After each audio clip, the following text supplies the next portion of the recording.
మంత్రంలో జరుగుతున్న కాక విగ్రహావిష్కరణ కార్యక్రమంలో నేతలు మాట్లాడుతున్నారు. ఇప్పుడు ఆ లైవ్ చూద్దాం. సోదరుడు వినోద్ వివేకానంద గారికి నేను మొట్టమొదటిసారిగా కృతజ్ఞత తెలియజేస్తున్నాను. వేదిక పైన మా స్థానిక న్యాయమూర్తులు ఉన్నారు, కృష్ణయ్య గారు, తదితర శాసన సభ్యులు, ప్రజాప్రతినిధులందరూ ఉన్నారు. ఆవిష్కరణ అంటే పుష్పాన్ని వికసింపజేయడం, మనసును వికసింపజేయడం, మేధస్సును వికసింపజేయడం, మానవత్వాన్ని వికసింపజేయడం. ఈరోజు ఒక ప్రత్యేకత ఉన్నది. ఈ దినానికి 1860లో అమెరికా దేశంలో చికాగో పట్టణంలో శ్రామికులందరూ ఏకమై మాకు పని దినాలు తగ్గించండి, పని దినాలు తగ్గించకుండా మేము నిరంతరంగా కృషి చేస్తే కృషించి నశించిపోయేటటువంటి పరిస్థితి ఉన్నది. మీకైతే శ్రామికులు దొరుకుతారు యాజమాన్యానికి, కానీ శ్రామిక వర్గం నశించిపోతే ప్రపంచం నిలవదు. కాబట్టి శ్రామిక వర్గాన్ని రక్షించుకోవాల్సినటువంటి బాధ్యత యాజమాన్యానికి ఉన్నది అని ఒక పెద్ద సభ జరిగింది. అది క్రమక్రమంగా కార్మిక లోకానికి ఒక వెలుగును ప్రసాదించి 1886లో అంతర్జాతీయంగా ఫ్రాన్స్ దేశంలో ఆ సభలో ఒక నిర్ణయం తీసుకున్నాడు.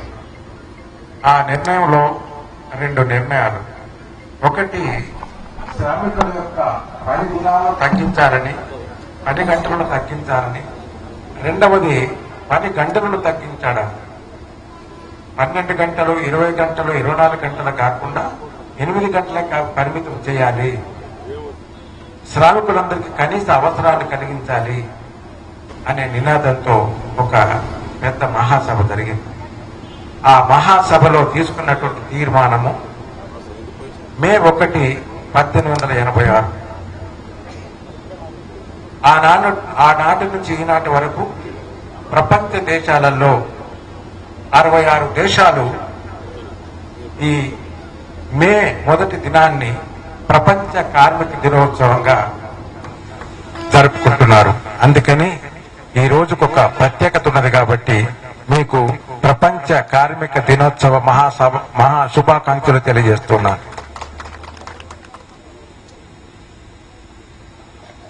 రెండవది, ఒక మహానీయుని యొక్క విగ్రహ ఆవిష్కరణకు న్యాయమూర్తులు రావడం ఏమిటంటే సందేహం చాలా మందిలో ఉంటుంది. రాజకీయ నాయకులు ఉన్నటువంటి వేదిక పైన న్యాయమూర్తులు ఉండడం అనేటటువంటి చాలా అరుదైనటువంటి అంశం. కానీ నేను ఇక్కడికి వచ్చింది మీ అందరికీ ఒక సోదరుడిగా మాత్రమే వచ్చాను. గౌరవనీయులు కీర్తిశేషులు వెంకటస్వామి గారికి పెద్దలైనటువంటి వారి ఎడల నాకున్నటువంటి గౌరవానికి నిదర్శనంగా నేను ఇక్కడికి వచ్చాను. వెంకటస్వామి గారి కుటుంబ సభ్యులైనటువంటి సోదరులు వివేకానంద గారి యొక్క మా అనుబంధం రీత్యా నేను ఇక్కడికి రావడం జరిగింది. అంటే నా రాకకు మీతో ఉన్నటువంటి అనుబంధం నాకు ప్రధానమైనటువంటి. అందుకని ఈ సందర్భంగా శ్రీ వెంకటస్వామి గారి యొక్క విగ్రహ ఆవిష్కరణ మహోత్సవ శుభాకాంక్షలు కూడా తెలియజేస్తున్నాను. మానవ సంస్కృతికి ఒక ప్రత్యేకత ఉన్నది. ఇవాళ ఆదిమ సమాజం నుంచి అధునాతన సమాజం వరకు తల దాచుకోవడానికి గుహల్లో, ఒళ్ళు దాచుకోవడానికి ఆకులతో, శరీరాన్ని రుద్దుకోవడానికి రాయితో రాసుకున్నటువంటి మానవ చరిత్ర ఇప్పుడు తలదాచుకోవడానికి చక్కటి గృహాలు, ఒళ్ళు దాచుకోవడానికి చక్కటి వస్త్రాలు, ఒళ్ళు రుద్దుకోవడానికి సువాసనతో కూడుకున్నటువంటి సబ్బులు మనకు అమల్లో ఉన్నాయి. ఇది మానవ సంస్కృతికి నిదర్శనం. ఈ మానవ సంస్కృతి నిదర్శనం మానవుని యొక్క ఆలోచన మాత్రమే. ఇంత అభివృద్ధి చెందినటువంటి సాంస్కృతిక సమాజంలో మనం నివసిస్తున్నాం. ఈ సంస్కృతి యొక్క అభివృద్ధికి మానవ సమాజం అనే ఒక పెద్ద పదమైన ఆ సమాజంలో ఆయా కాలాల్లో ఉన్నటువంటి వ్యక్తులు మాత్రమే దీనికి కారణం. అలాంటి వ్యక్తులలో కారణ జన్ముడు మన జి వెంకటస్వామి గారు.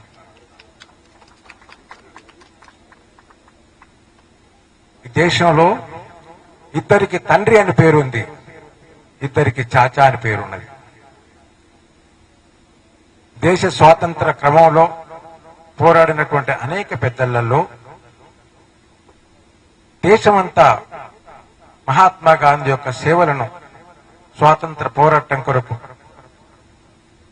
వారు నిర్వహించినటువంటి పాత్రను దృష్టిలో పెట్టుకొని వారిని మహాత్ముని చేసుకుంది దేశం. దేశానికి స్వాతంత్రం వచ్చిన తర్వాత అంతకుముందున్నటువంటి రాజ్యాంగం యాక్ట్ గా ఉండేది, చట్టంగా ఉండేది, రాజ్యాంగ చట్టంగా లేదు.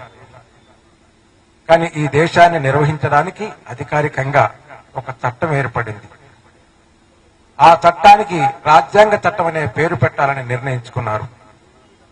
ఆ రాజ్యాంగాన్ని రచించడానికి కావాల్సినటువంటి ఒక కమిటీని ఏర్పాటు చేసి ఆ కమిటీలో 7 సభ్యులు ఉన్నటువంటి సంఘానికి డాక్టర్ బిఆర్ అంబేద్కర్ గారిని చైర్మన్ గా చేశారు.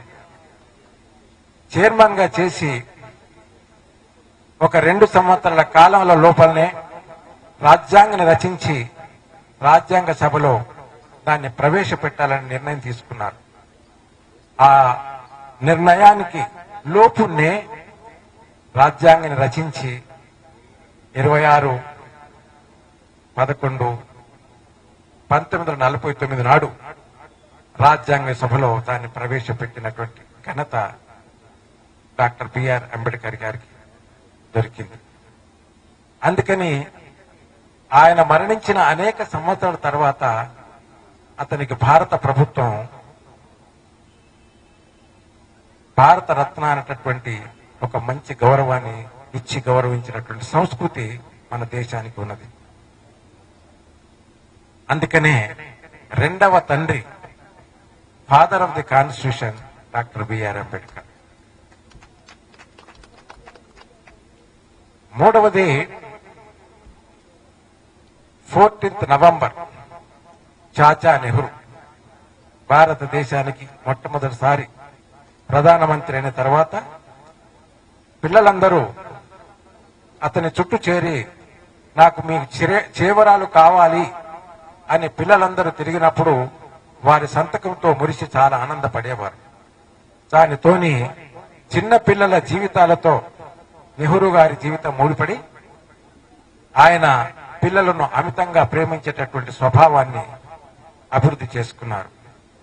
అందుకని పిల్లల జీవితాల్లో నేను నిలిచిపోవాలనే భావన చేత పిల్లలు, ఈనాటి పిల్లలే రేపటి పౌరులు, వాళ్ళలో నాయకత్వ విలువలు పెరగాలి, జ్ఞానంతో కూడుకున్నటువంటి భావన పెంపొందాలి. అందుకని వారికి భారత ప్రధాని యొక్క విధులు, కార్యక్రమాలు తెలవాలి అనే ఉద్దేశం చేత నెహ్రూ గారి యొక్క పేరట ఇవాళ మనం 14th నవంబర్ను చాచా నెహ్రూ జన్మదినోత్సవం జరుపుకుంటున్నాం. ఆ కోవకు చెందినటువంటి మహానీయుడు జి వెంకటస్వామి స్వాతంత్ర పోరాటంలో పాల్గొని ఆ తర్వాత దేశంలో ఉన్నటువంటి పేద ప్రజానీకం యొక్క అభివృద్ధి కొరకు దేశంలో ఉన్నటువంటి అనేక నాయకులతో పాటు సమానంగా ఈ రాష్ట్ర ప్రజల కొరకు ఆయన కృషి చేసినటువంటి ఘనత ఆయనకున్నది. కార్మికుడుగా కార్మిక నాయకుడుగా, పార్లమెంటు సభ్యుడుగా, కార్మిక శాఖ మాత్యులుగా భారతదేశానికి అధ్యక్ష స్థాయికి ఎదిగి రానున్న రోజుల్లో వారిని మనము భారతదేశానికే అధ్యక్షుడుగా చూడబోతున్నాము అనే సందర్భంలో అతని ఆరోగ్య రీత్యా అనేక పరిస్థితుల రీత్యా ఆ అవకాశం కోల్పోయినా అందరి హృదయాలలో హిమాలయ పర్వతం అంతా ఎత్తుకు ఎదిగి ప్రజల గుండెల్లో నిలిచినటువంటి మహానాయకుడు వెంకటస్వామి. అందుకని చరిత్ర అంటే ఏమిటి? రెండు రకాలు. ఒకటి భౌతిక చరిత్ర, రెండు మానవ చరిత్ర. భౌతిక చరిత్ర అంటేటువంటిది సైన్స్, శాస్త్రం. మానవ చరిత్ర మానవ జీవితాలు. మహాత్మా గాంధీ జీవిత విశేషాలు తెలుసుకోవాలన్నా, వివేకానంద స్వామి జీవితాలు తెలుసుకోవాలన్నా, డాక్టర్ బిఆర్ అంబేద్కర్ గారి జీవిత చరిత్ర తెలుసుకోవాలన్నా, లేదా భారత రాష్ట్రపతి పూర్వపు సర్వేపల్లి రాధాకృష్ణ గారి జీవిత చరిత్ర తీసుకోవాలన్నా, వారి జీవిత చరిత్రను తెలుసుకునేటువంటి సందర్భాన్ని పురస్కరించుకొని వారి యొక్క పుట్టిన దినాలను మనం పండగగా జరుపుకునేటువంటి అనవాయితీ ఉన్నది. ఆ క్రమంలోనే గత మాసం రోజులుగా ఈ రాష్ట్ర ప్రభుత్వం, కేంద్ర ప్రభుత్వం కూడా 14th ఏప్రిల్ను జన్మదిన ఉత్సవంగా డాక్టర్ బిఎం అంబేద్కర్ గారి యొక్క జన్మదిన ఉత్సవాలను క్రమంగా జరుపుకుంటున్న క్రమంలో ఇవాళ జి వెంకటస్వామి గారి యొక్క శిలా విగ్రహాన్ని ఆవిష్కరించుకుంటున్నాం. వారి విగ్రహాన్ని ఆవిష్కరించడం అంటే వారు ఈ దేశానికి చేసినటువంటి సేవలను నెమరు వేసుకోవడం. వారి జీవితాన్ని ఆవిష్కరించడం అంటే అతను వైజ్ఞానికంగా, విద్యాపరంగా ఈ దేశ ప్రజల్లో వెలిగించినటువంటి వెలుగు గురించి అంచనా వేసుకున్నటువంటి సమయం. అందుకని మహానీయుల యొక్క చరిత్రను తెలుసుకోవాల్సినటువంటి అవసరం ఎంతైనా ఉన్నది. మనం వారి యొక్క ఆశయాలు ఏంటి? వారి యొక్క ఆశయాలు ఏమిటంటే ఈ దేశానికి 5 రకాల లక్షణాలు ఉన్నాయి. ఒకటి సార్వభౌమాధికారం, 2 సామ్యవాద స్వభావం, 3 ప్రజాస్వామ్య స్వభావం, 4 గణతంత్ర స్వభావం. ఇవి రాజ్య లక్షణాలు. ఇలాంటి రాజ్య లక్షణాలు కలిగినటువంటి రాజ్యం రాజ్య ప్రజలకు చేయవలసినటువంటి కర్తవ్యం ఏమిటి అని కూడా రాజ్యాంగ పీఠికలో చెప్పింది. 1 న్యాయం, 2 స్వేచ్ఛ, 3 సమానత్వం, 4 సార్వభౌమత్వం. ఈ 4 లక్షణాలు, 1 రాజ్యం గురించి, 2ది పౌరుల హక్కుల గురించి, పౌరుల యొక్క జీవిత విశేషాల గురించి. ఈ 4 అంశాలను ఇమిడించుకున్నటువంటి స్వభావం జి వెంకటస్వామి గారిది. ఈ మహానీయుల యొక్క మనోభావాలను గౌరవించడానికి ప్రజలందరూ తప్పకుండా పాటించాలని ప్రాథమిక హక్కులలో ఒకానొక హక్కు అయినటువంటి అధికరణం 51A చెప్పబడింది. భారతదేశంలో యొక్క పౌరుల యొక్క ప్రాథమిక హక్కు ఒకానొక హక్కు ఏమిటి అంటే జాతీయ జెండాను, తర్వాత జాతీయ గీతాన్ని, 3వది మహానీయుల యొక్క మానసిక స్వభావాన్ని, 4వది దేశ ఐక్యతను కాపాడాల్సినటువంటి బాధ్యత పౌరులదందని చెప్పారు. ఇవాళ మనం ఈ చక్కటి కార్యక్రమం నిర్వహిస్తున్నామంటే జాతీయ నాయకుడైనటువంటి కీర్తిశేషులు జి వెంకటస్వామి గారి యొక్క మనోభావాలను గౌరవించడానికి నిదర్శనంగా ఆ మహాని యొక్క విగ్రహాన్ని ఇవాళ ఆవిష్కరించుకున్నాం. ఇది చూసేటటువంటి ప్రతి వ్యక్తికి ఇది విజ్ఞానదాయకం, చూసేటటువంటి ప్రతి వ్యక్తికి వినోదదాయకం, చూసేటటువంటి ప్రతి వ్యక్తికి ఆకర్షణీయం. ఇదే ఒక విజ్ఞాన వేదస్సుగా, విజ్ఞాన ప్రదేశంగా ఇక్కడ నిర్వహించబడింది. ఇంతటి చక్కటి కార్యక్రమాన్ని ఏర్పాటు చేసి మరి ఇంతమంది పెద్దలను ఇక్కడ ఆశీనులు చేసి ఆ విగ్రహ ఆవిష్కరణ కార్యక్రమంలో నన్ను సోదరులు రాష్ట్ర ఆర్థిక మంత్రివర్యులను ఇక్కడికి ఆహ్వానించడం, మీ అందరితో సోదరునిగా ఈ సందర్భంగా నా భావాలను పంచుకునేటువంటి అవకాశం ఇవ్వడం, నేను ఈ సందర్భంగా ఒక అంశాన్ని కూడా చెప్పాలని ముఖ్యంగా నేను ఇక్కడికి వచ్చాను.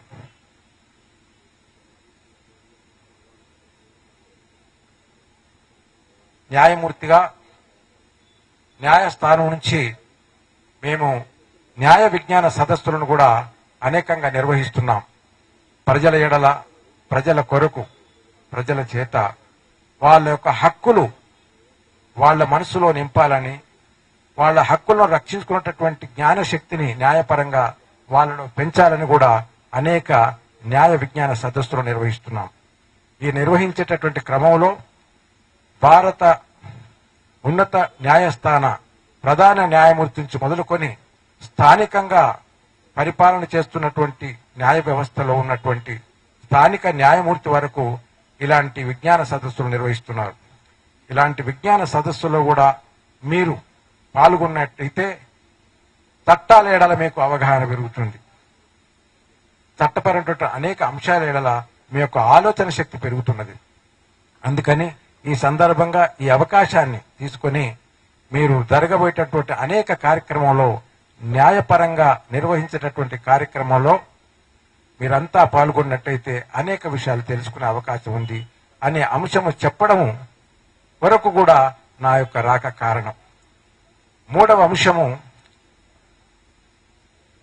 ఈ నెల 29వ తారీఖు నాడు రాష్ట్ర హైకోర్టు నాకు ఘనంగా వీడుకోలు సభ ఏర్పాటు చేసింది.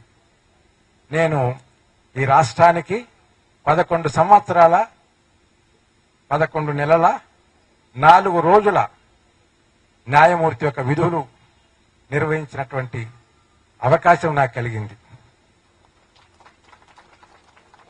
తెలుగు ప్రజానీకానికి న్యాయ వ్యవస్థ తరఫు నుంచి వారికి నా యొక్క ఆలోచన ద్వారా సేవలు అందించేటటువంటి మహాభాగ్యం కలిగింది.